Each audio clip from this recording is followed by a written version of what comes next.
Greenland is the largest island in the world, but has a small population of 56,000. Many of these Greenlanders live close to the coastline because a large part of the country is covered with ice and glaciers. More than a quarter of all the people live in the capital. Since the 1960s, the country has had economic difficulties and social problems.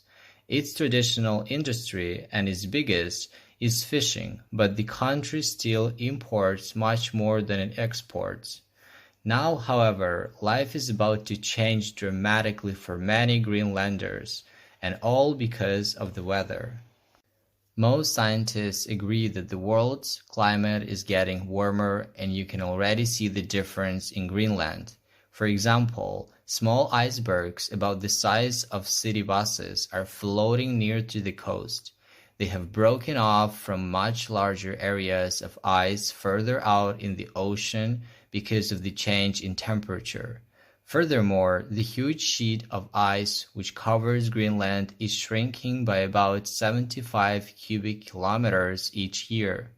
If all of Greenland's ice melted, sea levels across the world would rise by 7.5 meters.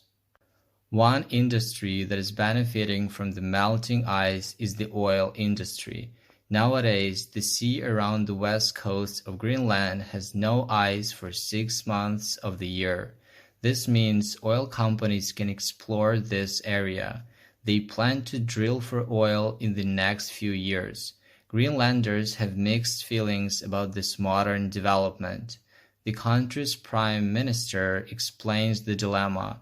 The Arctic people are the ones most exposed to climate change, but we need a strong economy, and we have to use the opportunities that oil could bring us.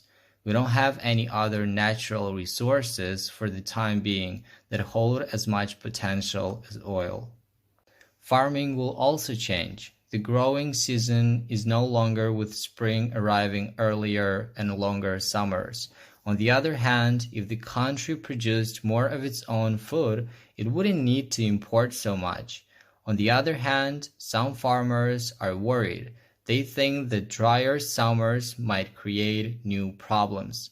For example, last year it was so dry, farmers produced half the normal amount of food.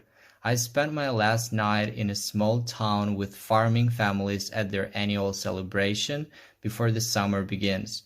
After dinner, everyone started singing a traditional song. The song is about the importance of summer in a place where, in the past, the winters were long and the summers were short.